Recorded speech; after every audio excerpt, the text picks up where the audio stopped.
warahmatullahi wabarakatuh. Perkenalkan, saya Widi Dwi Kunjoro dari Prodi D4 LM Poltekkes Kemenkes Jakarta 3.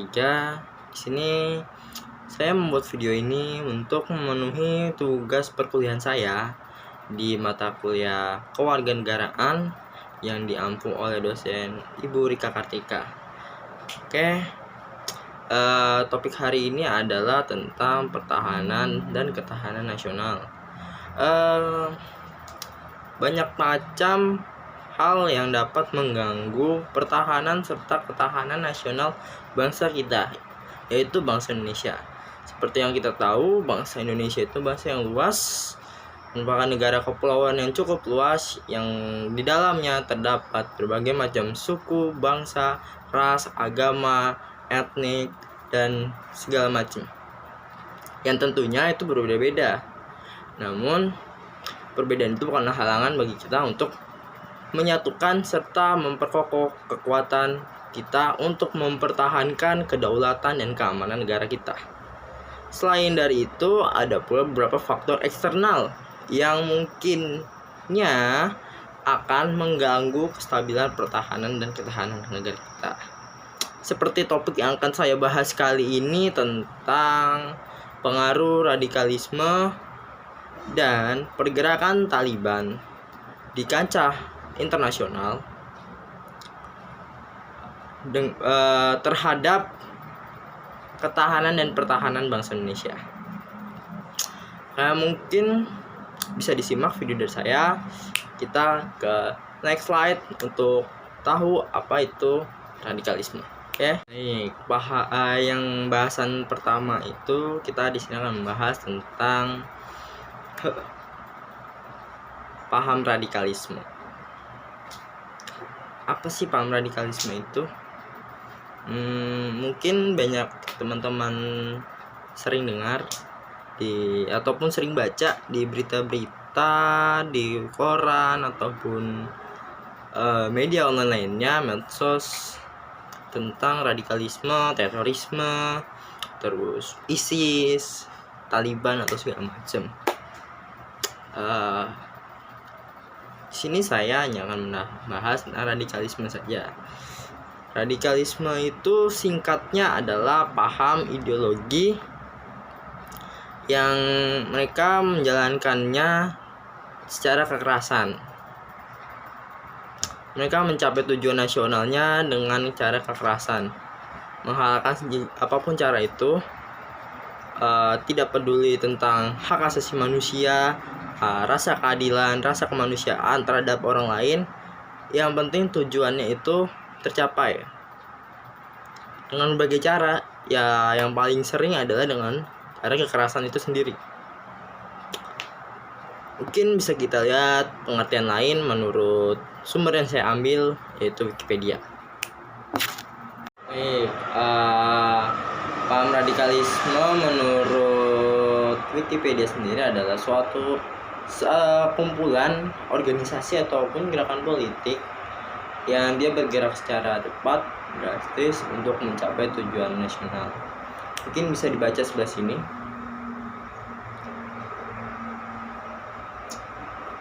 Ya, itu merupakan pengertian dari Wikipedia sendiri. Adapun dari sumber lain yang mengatakan bahwa radikalisme ini adalah organisasi yang bertujuan mencapai tujuan nasionalnya untuk memerdekakan bangsanya, namun melalui cara kekerasan. Seperti ini. Jadi seperti itu teman-teman, pengertian dari radikalisme itu sendiri. Terus radikalisme ini kan sebuah organisasi ya. Tentu di organisasi ini ada namanya kegiatan ataupun aksi-aksi yang notabene karena radikalisme ini menjalankan tujuan nasionalnya dengan cara kekerasan, berarti aksi yang dilakukan oleh orang-orang atau organisasi yang menganut paham radikalisme ini berupa kekerasan. Bisa aksi pemboman, bisa saja pembunuhan, bisa saja kekerasan terhadap wanita dan anak kecil seperti di Afghanistan. Lalu hal-hal lain yang bisa dikatakan merebut hak asasi manusia lain, atau bisa kita bilang kegiatan-kegiatan yang menyimpang dari yang namanya kemanusiaan. Apa aja sih kegiatan atau aksi-aksi tersebut dari atau contoh-contoh dari radikalisme? Mungkin bisa kita bahas di video selanjutnya. Next slide. Pertama yang akan menonjol adalah aksi pemboman. Aksi pemboman ini dilakukan sebagai unjuk rasa agar mereka terlihat di mata masyarakat maupun pemerintah, sebagai unjuk rasa mereka terhadap pemerintah. Aksi pemboman yang dilakukan oleh organisasi radikalisme ini sungguh tragis ya. Salah satu contohnya adalah seperti yang terjadi di Afghanistan, di lembah Baimiyah kalau tidak salah. Mereka membom sebuah peninggalan sejarah, patung Buddha raksasa dibom oleh mereka sebagai bukti bahwa mereka itu ada. Dan ini dilakukan oleh organisasi Taliban. Untuk beritanya saya cantumkan sebelah sini.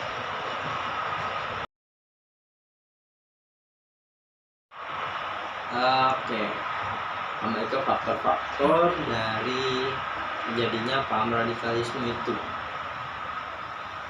Faktornya ini dibagi menjadi dua.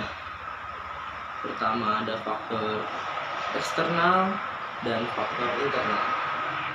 Oke, kita bahas satu-satu dulu. Yang pertama akan kita bahas adalah faktor eksternalnya. Faktor eksternal ini sendiri dibagi menjadi 5. Itu adanya faktor kultural atau budaya, lalu dari kebijakan pemerintahannya.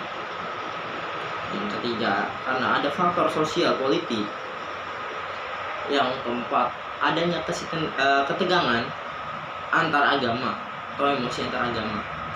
Dan yang terakhir, kelima ini karena adanya pengaruh atau masuknya budaya asing, atau mungkin kita sebut westernisasi, budaya barat yang masuk ke dalam suatu negara tersebut. Oke, tadi kita sudah membahas tentang faktor eksternalnya, betul? Sekarang kita membahas faktor internal atau faktor dari dalam yang melatar belakangi radikalisme ini. Faktor internalnya itu adalah keinginan dari diri sendiri atau seseorang untuk menguasai suatu pemerintahan, namun dengan cara kekerasan. Faktor internal itu biasa terjadi dari diri sendiri ataupun dengan doktrinan atau omongan-omongan dari orang lain. Yang bisa saja omongan orang lain itu mendoktrin, atau mungkin kasarannya kita ibaratkan mencuci otak, untuk mencuci otak orang lain untuk melakukan perlawanan terhadap pemerintah dengan segala cara tentunya. Ya, yang paling mereka anggap wajar adalah cara kekerasan. Seperti itu. Itulah ragam latar atau faktor yang melatar belakangi dari radikalisme. Baik, karena di bahasan sebelumnya kita membahas tentang paham radikalisme, maka kita akan lanjut ke bahasan selanjutnya, yaitu tentang organisasi Taliban. Apa sih organisasi Taliban itu? Organisasi Taliban adalah sekelompok orang yang ingin melakukan gerakan politik untuk mencapai tujuan nasionalnya melalui tindakan kekerasan, yaitu paham radikalisme tadi yang mereka anut, untuk melakukan gerakan politik untuk menggulingkan pemerintahan dan menjadikan mereka pemimpin ataupun yang menguasai pemerintahan tersebut. Organisasi Taliban ini dibentuk pada tahun 1996 di Afghanistan. Tadinya organisasi ini berjalan baik, namun ternyata organisasi ini terbukti dan secara seiring berjalan waktu terbukti dia ingin menggulingkan pemerintahan serta memimpin suatu wilayah tersebut atau kekuasaan dengan cara kekerasan seperti itu. Tanya, apa sih hubungannya? Kenapa kita harus memperhatikan pergerakan Taliban? Kenapa kita harus waspada terhadap pergerakan Taliban? Kan sudah ada PBB, kan sudah ada Dewan Ketahanan Internasional, sudah ada badan yang mengatur hal tersebut di kancah yang lebih luas di internasional. Memang betul PBB, negara-negara lain serta Dewan Ketahanan Internasional sudah bergerak untuk mengatasi Taliban ini. Terlebih jejak-jejak yang ditinggalkan oleh Taliban ini sudah sangat jelas dan bahkan membekas bagi negara-negara lain dan PBB. Lantas mengapa sih kita harus serta-merta mempertahankan ataupun waspada dengan organisasi ini? Seperti yang sudah saya singgung sebelumnya mengenai paham ideologi radikalisme dan Pancasila. Sekarang seperti ini. Bayangkan saja bagaimana jika misalnya Taliban ini beneran masuk ke Indonesia dan mulai merubah paham ideologi Pancasila yang kita anut selama ini menjadi paham radikalisme. Apakah akan terjadi suatu perkembangan pesat di sosial politik kita? Apakah rakyat kita akan makmur, merdeka, sejahtera? Tentu tidak. Dan apakah hal tersebut yang diinginkan oleh para pahlawan kita, para pahlawan yang dulu memperjuangkan Indonesia, para the godfather, the founding father yang memperjuangkan Indonesia dari kecaman Belanda, Jepang, serta bangsa-bangsa lain? Tentu tidak. Maka dari itu, kita harus segera mewaspadai pergerakan Taliban ini. Karena jika bukan dari kita yang melindungi negara kita sendiri, siapa lagi? Mungkin memang benar ada organisasi ataupun organisasi ketahanan internasional ataupun PBB yang memang sudah bagiannya lah atau urusannya. Namun PBB pun tidak hanya memfokuskan pada Indonesia, dia mengurusi beberapa negara lain, kasus-kasus negara lain, terutama di Afghanistan sering terjadi. Nah, jangan sampai kita kecolongan dari hal-hal tersebut yang nantinya malah membawa organisasi Taliban ini masuk ke negara Indonesia, yang nantinya akan menyebabkan chaos ataupun kekacauan. Yang saya harapkan agar seluruh rakyat Indonesia tetap mewaspadai dan terus membantu mewujudkan ketahanan dan pertahanan Indonesia yang lebih baik dari sekarang, menjadi tingkatan yang lebih tinggi dan lebih ketat lagi, agar paham-paham seperti ini pun tidak terjadi di kita dan tidak sampai masuk ke kita. Jangan sampai kita mau diporak-porandakan, diadu domba, dihancurkan negaranya karena adanya organisasi ini. Terlebih lagi organisasi ini sudah jelas membawa nama agama, seperti yang kita tahu, dan saya pun lihat sendiri bahwa bangsa kita mudah sekali dipancing emosinya jika sudah membawa politik dan agama. Harapan saya semoga bangsa kita, orang-orang kita ini ada lebih pintar dan lebih bijak menanggapi hal ini. Karena jelas saja dari agama apapun, segi agama apapun, maupun Islam, Kristen, Katolik, Hindu, Buddha, Konghucu, dan agama apapun lainnya melarang kekerasan terhadap sesama manusia, sesama umatnya, sama warga negara. Tentu saja hal itu pun menyeleweng dari organisasi Taliban. Walaupun dia membawa nama agama, sosial politik agama, namun nyatanya hal itu malah mencoret nama agama sendiri. Seperti itu.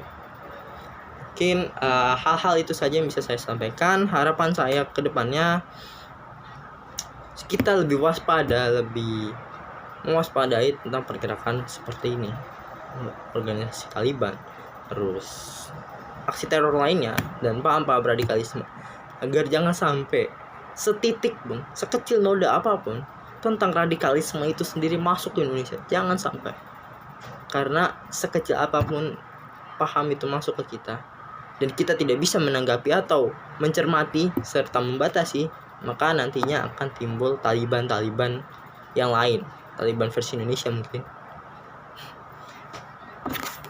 Alright, mungkin itu saja yang saya sampaikan di video saya hari ini.